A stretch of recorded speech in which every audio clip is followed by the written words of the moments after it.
karena udah nggak kos lagi tapi ngaji di rumah gitu.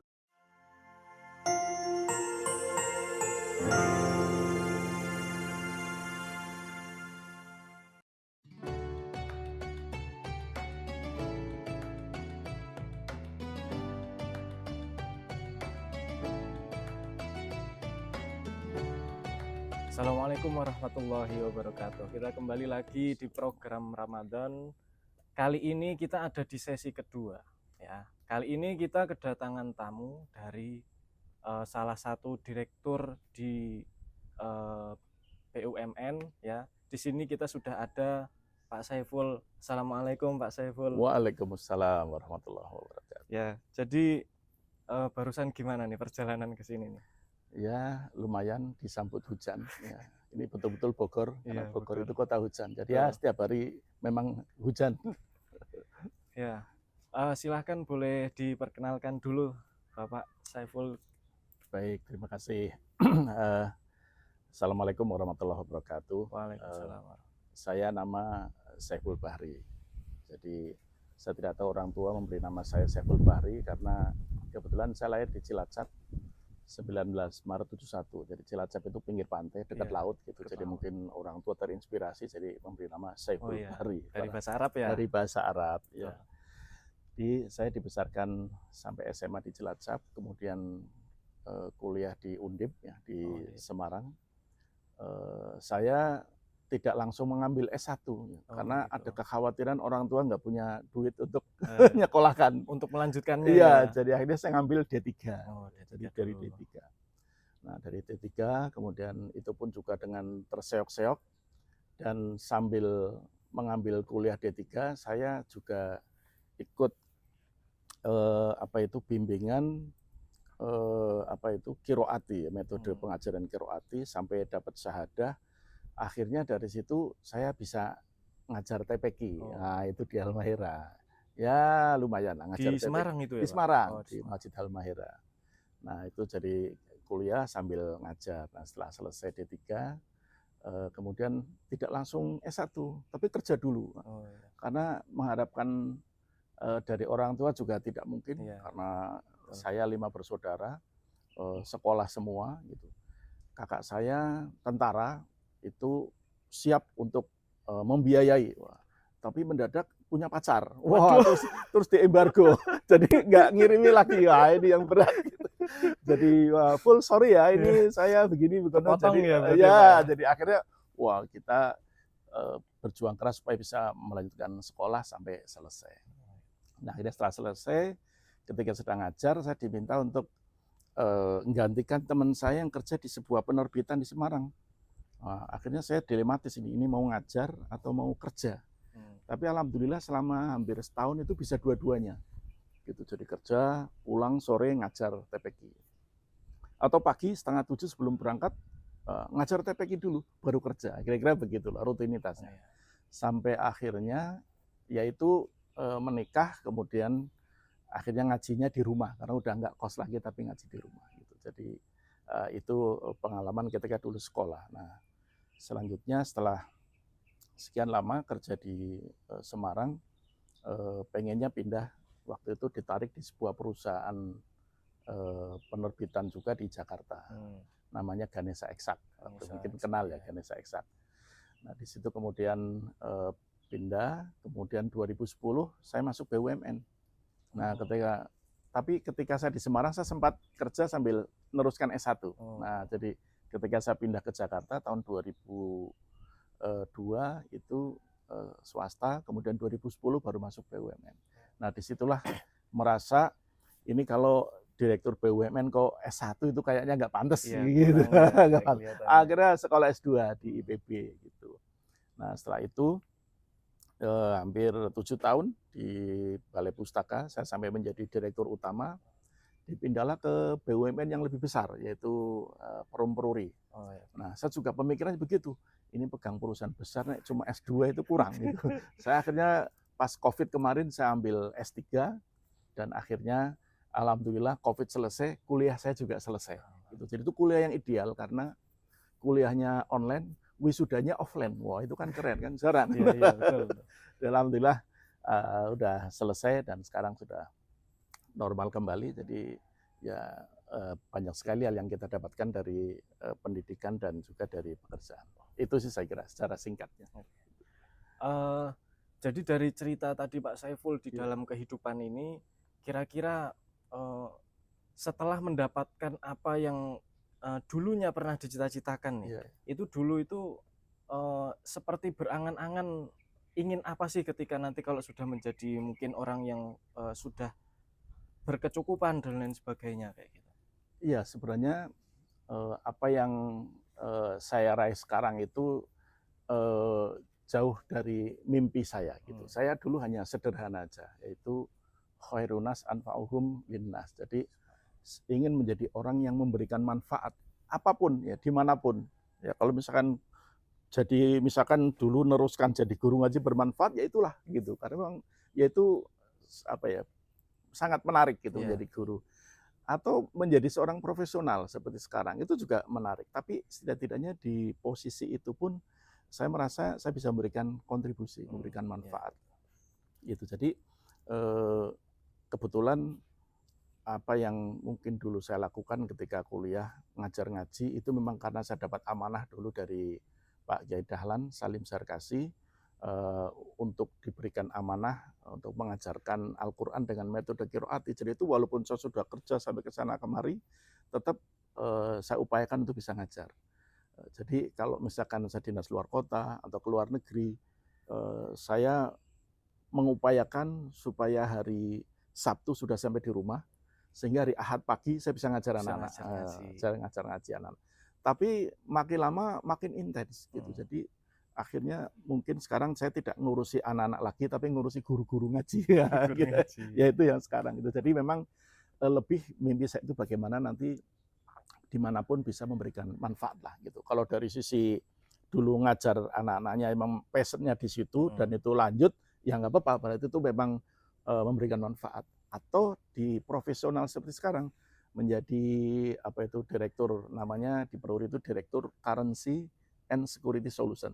Jadi nyetak semua dokumen security, menjaga marwahnya negara ini dari sisi dokumen security, ya itu juga yang saya lakukan. Tapi alhamdulillah dua-duanya bisa berjalan dengan sinergi dengan baik. Nah, kira-kira gitu. Dari yang tadi sudah diceritakan itu kan berarti dari khairunas anfa'uhum linnas ini kan berarti sebenarnya cita-citanya itu sebenarnya sederhana. Cuman karena niat kitanya kepada Allah itu mungkin yang membuat Pak Saiful jadi makin terus meningkatkan ya. Ya barangkali demikian. Barangkali demikian. Karena memang ya saya dari kuliah memang tidak lepas dari pelatihan, training, ya training studi Islam itu memang walaupun kuliah terkadang sampai kita ngisi training itu di perguruan tinggi lain itu sampai nggak tahu dosennya itu siapa gitu, karena sering ingkar sering tidak kuliah gitu karena kegiatan di luar, ya itu jangan dicontoh. Jangan dicontoh. Ya itu saking asiknya gitu ya. Tapi ya setidak-tidaknya memang dari awal itu memang dari ya Allah itu sudah memberikan jalan lah. Ibaratnya kalau kita ngurusi urusannya Allah itu, Allah akan ngurusi semua urusan kita. Nah, saya berpikiran begitu. Jadi kita nggak usah khawatir kalau kita ngurusi semua yang menjadi perintah Allah itu, Allah akan ngurusi semua yang menjadi kebutuhan kita. Kira-kira begitulah. Ya, kemudian Pak Saiful kan sudah melalui jalan mulai dari lulus SMA mungkin ya yang dikatakan baru memasuki dunia sebenarnya kan mungkin dari situ ya. Mungkin dari situ Pak Saiful bisa menceritakan bagaimana keadaan keimanan dan ketakwaan Pak Saiful ini ketika mulai masuk ke dalam dunia kerja dan kemudian mulai juga dengan dunia luar yang memang sudah sangat bebas, terutama di kampus itu kan sangat berbahaya sekali. Nah itu kira-kira bisa diceritakan. Ya, jadi satu hal yang membuat saya itu ya dalam tanda petik lebih terjaga, karena waktu saya kuliah itu saya sekaligus ketua Rohis. Ketua Rohis di D3 waktu itu. Jadi kalau itu sudah organisasi kampus ya? Organisasi kampus ya. Jadi saya sebagai ketua Rohis di D3. Nah, jadi kalau sudah dilabeli ketua Rohis, itu kalau mau neko-neko itu nggak Iya. pantas sih. Jaim dulu ya, Pak, Jaim, ya? wah, jadi Betul. jaim. Jadi pakaiannya harus benar, Iya. makan harus sembarangan Hmm. ya. Jadi memang kadang ya kita kalau ingin bisa istiqomah, ya pertama kita harus berada di satu lingkungan yang baik gitu, lingkungan yang baik, atau mungkin kita menjaga diri. Jadi saya ingat dulu ketika saya awal-awal masuk Semarang, itu ada yang namanya mentoring gitu. Nah, saya karena dari kampung lihat Semarang yang gemerlap, ada mall, ada apa, itu kan pengennya main gitu. Jadi suatu ketika itu, ketika saya mau main ke mall itu, tiba-tiba salah satu mentor saya datang, sengaja nungguin supaya nggak kemana-mana gitu, karena nanti ada jadwal mentoring. Jadi akhirnya ya sedikit banyak jadwal main saya ke tempat begituan sudah mulai agak berkurang ya, kira-kira begitu. Ya itulah, jadi lingkungan juga sangat berpengaruh. Kemudian selain tadi tentang keimanan, kita juga mau tanya nih, Bapak kan ngajar ngaji tadi ya dari cerita sebelumnya itu. Nah itu kira-kira apa alasan lebih kuatnya? Selain tadi itu memang amanah dari guru panjenengan ya, Mbah Kiai Zarkasi ya. Dahlan Salim Zarkasi. Itu kira-kira apa alasan yang lebih kuatnya lagi sehingga Bapak benar-benar bahkan sampai sekarang pun masih tetap mau memegang teguh pesan yang diberikan oleh guru Bapak sendiri? Iya, jadi kebetulan dulu saya tinggal di Cilacap, di satu daerah yang ibaratnya kalau dalam tanda petik itu cukup sangar, wah gitu. Nah, di situ memang ada masjid, ada satu komunitas yang memang orangnya tuh rajin ngaji seusia saya. Nah, dari kecil itu memang sudah dibiasakan ngaji dengan teman-teman, tidurnya pun di masjid gitu.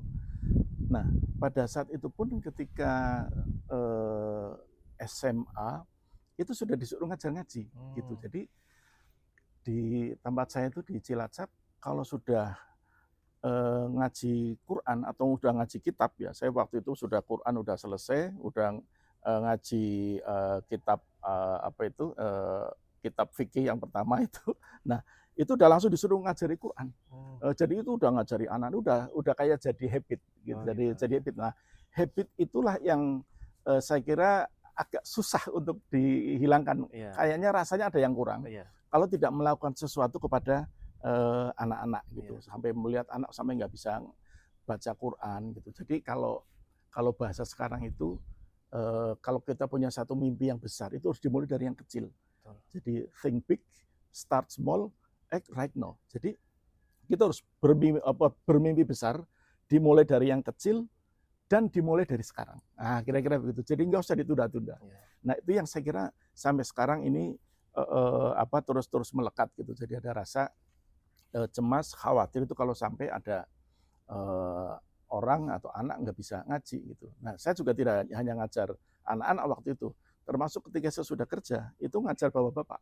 Jadi di kompleks saya itu ya bapak-bapak ngaji ke saya gitu. Ada yang ngaji di tempat lain tapi rutin, dan itu sudah hampir kurang lebih 7 tahun.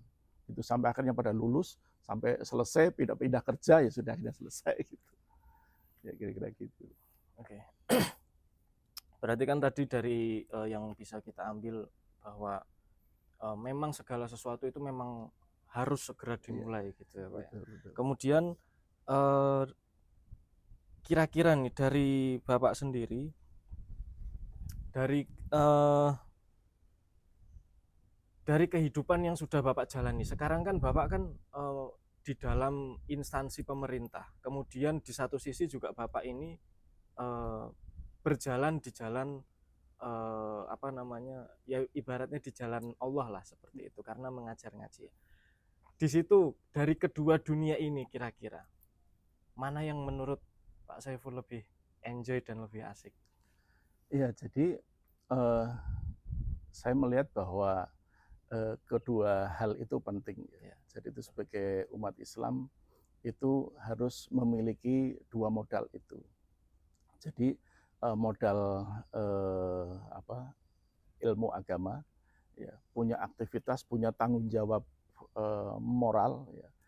Yang kedua juga tanggung jawab terhadap yang sifatnya itu adalah keduniaan. Jadi ini yang saya kira menjadi hal penting karena kita tidak bisa hidup sekuler. Selama ini sekuler itu seolah-olah urusannya dunia. Iya. Padahal ketika hanya ngurusi agama saja itu sudah sekuler karena apa? Termasuk. Dunia dan akhiratnya harus diurus bareng-bareng. Kita bayangkan misalkan ada orang-orang yang alim, rajin ngaji, tetapi tiba-tiba dia di satu daerah dipimpin oleh orang yang bertolak belakang. Ya, itu pasti akan menimbulkan tantangan. Tapi bagaimana kalau seorang banyak sekali para sahabat yang dia itu bisa balance, ya bisa balance. Contoh misalkan seperti Ibnu Rus. Ya. Ibnu Rus itu sama dengan kalau bahasa asingnya itu Averus. Ya. Orang-orang bule itu menyebutnya Averus. Dia itu seorang ulama, orang yang alim, tapi dia dikenal sebagai tokoh kedokteran, kan keren begitu. Ya. Atau Ibnu Sina. Ibnu Sina, dia adalah seorang ulama, ilmu agamanya luar biasa, tetapi dia juga sekaligus dianggap sebagai tokoh astronomi dunia. Gitu. Nah, jadi ini saya kira yang penting. Kemudian banyak sekali para pemimpin umat Islam, pemimpin negara, kepala negara, itu yang tetap dia memegang teguh keyakinannya terhadap Islam, tetapi dia juga punya punya peran yang besar terhadap dunia. Nah, sekarang ini beberapa bulan lalu di Skotlandia itu ada satu daerah di United Kingdom di Inggris. Itu dia seorang perdana menteri dan Muslim. Itu baru pertama kali di Eropa Barat. Namanya adalah Humza Yusuf ya. Dia seorang perdana menteri keturunan Pakistan. Gitu. Kan luar biasa. Ya, jadi dia usianya baru 38 tahun, masih muda. Dia menjadi Perdana Menteri, Prime Minister. Dan begitu dia terpilih, langsung dia mengadakan kegiatan yaitu sholat berjamaah bersama. Kan luar biasa di Eropa. Ya kalau di kawasan Cibinong itu udah biasa gitu. Bupati ngajak sholat ya karena mayoritas Muslim. Tapi kalau di daerah sana kan tidak. Nah, jadi saya kira prinsip keseimbangan ini yang harus yang penting gitu. Jangan sampai seperti zaman Belanda dulu. Ya, memisahkan ini yang sekolah negeri, ini yang sekolah Islam. Ya. Sekarang nggak bisa. Walaupun dia sekolahnya Islam, dia harus punya kapabilitas di bidang ilmu lain, ilmu fisika, ilmu matematika, ilmu teknik, ilmu kedokteran. Bayangkan kalau misalkan kita hanya fokus ke pelajaran agama.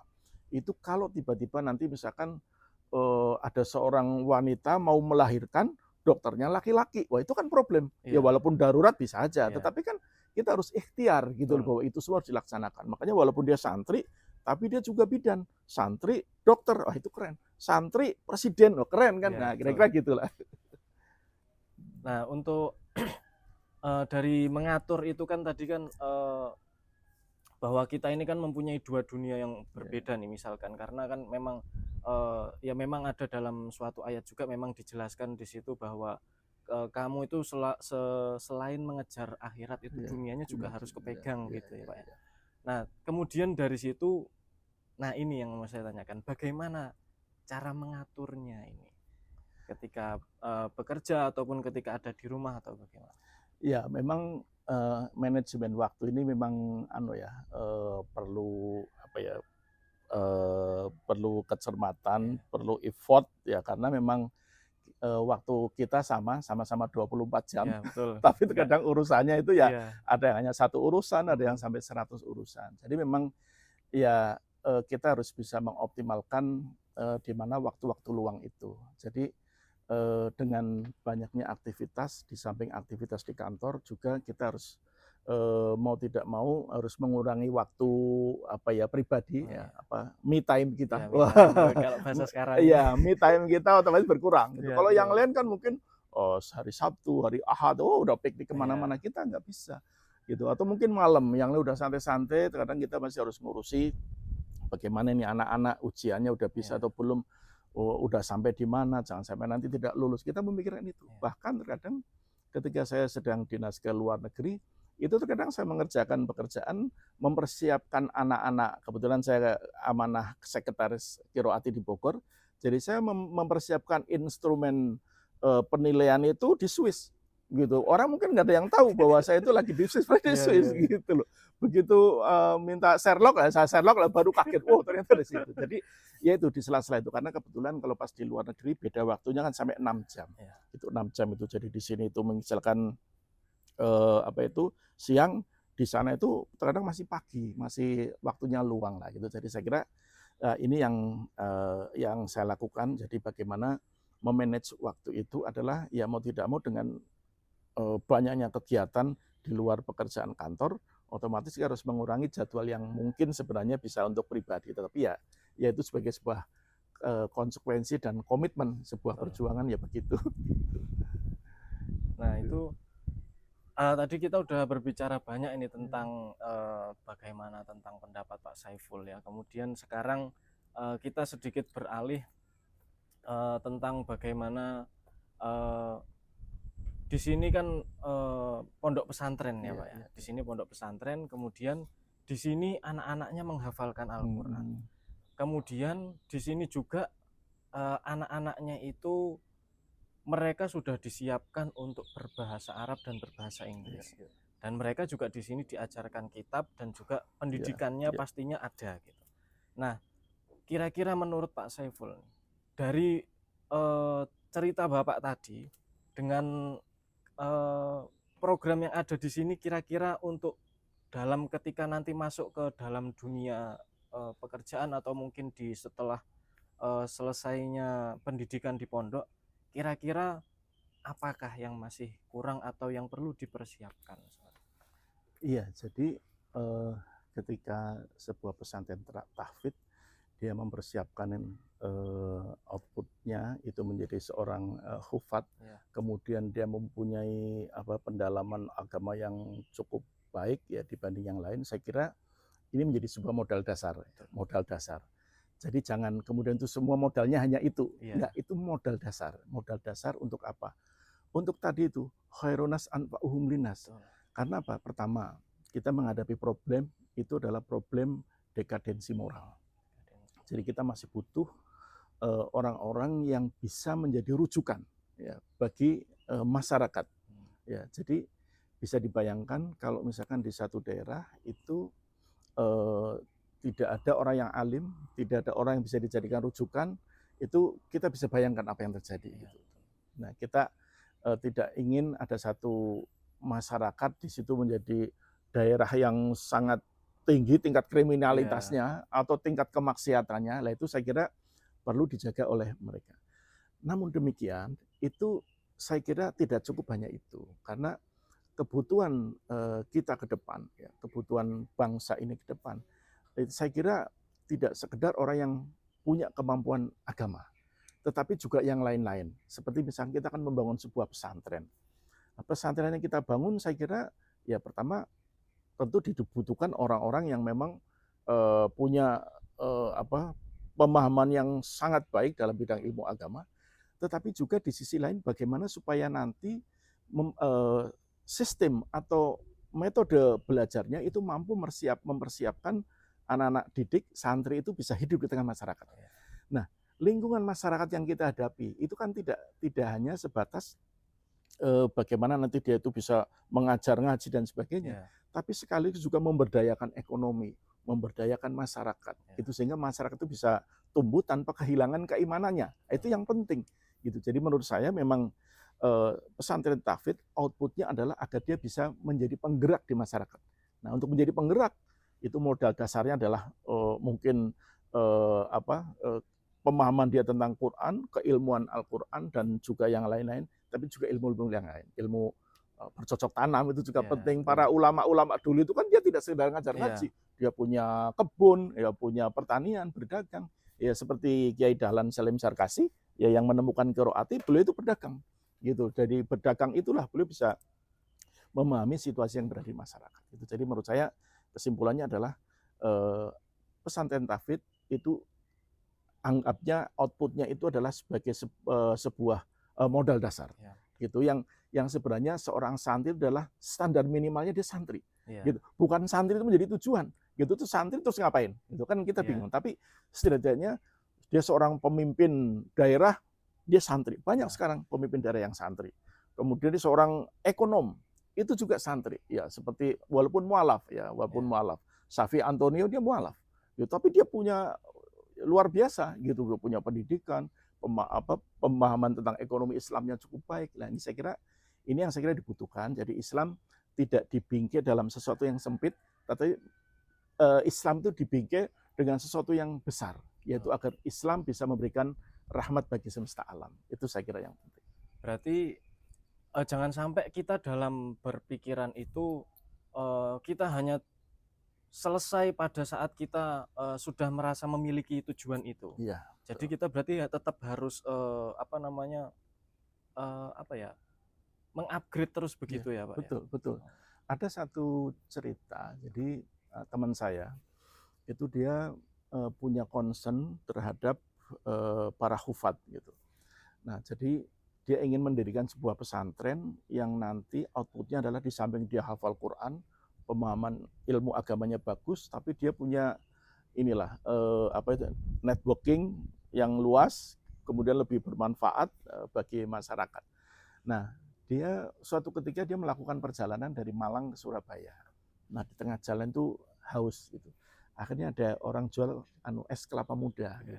Minggirlah dia. Yang jual tidak ada. Mana yang jual? Tapi sayup-sayup terdengar orang sedang murojaah. Sedang baca Quran. Ini di mana? Ternyata di belakang warungnya itu dia sedang murojaah dia. Gitu. Artinya kita senang gitu, walaupun beliau hanya jual es kelapa muda, tapi dia masih tetap menjaga. Cuma pertanyaannya, orang yang hafal Quran itu mestinya berada di tempat yang mulia, gitu loh, berada di tempat yang baik, gitu loh. Tidak salah gitu, tidak salah dia jualan es kelapa muda, jualan apa lontong sayur, enggak salah sama sekali. Tapi mestinya dengan beliau yang mempunyai hafalan yang sedemikian rupa, yang prosesnya juga saya kira tidak setahun 2 tahun gitu. Itu outputnya itu berada di tempat yang mulia. Ya, para sahabat, para kepala-kepala negara, kalau kita dengar kisahnya Sultan Mehmet, itu beliau seorang kepala negara, panglima perang dan hafal Quran. Wah, itu kan keren gitu.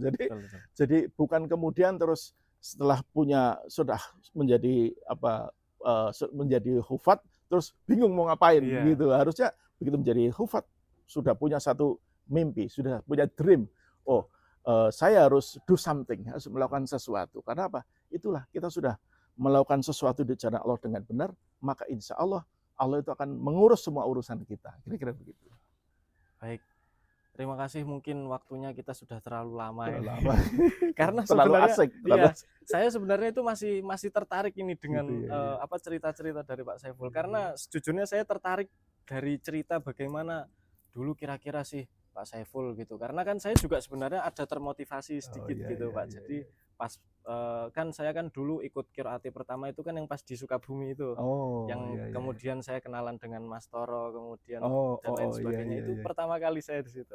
Jadi dari situ ini direktur Peruri. Terus kemudian kok beliau ini masih ngajar ngaji, kok bisa gitu. Saya kan berpikir begitu. Jadi yang pengen saya tahu kira-kira bagaimana sih cara membagi dunia yang memang harus diperlukan untuk di dunia dan juga di akhirat itu mengimbanginya bagaimana. Makanya saya sebenarnya masih tertarik, cuman ya memang nanti mungkin waktunya kita nanti akan kita cari waktu lagi untuk kita bisa ke episode selanjutnya. Baik. Mungkin itu saja, kurang lebihnya mohon maaf. Kita di sini di pondok yang insya Allah ya diberkahi ini insya Allah. Mungkin itu saja di episode kedua kita kali ini, kurang lebihnya mohon maaf. Wabillahi taufiq wal hidayah. Wassalamualaikum warahmatullahi wabarakatuh.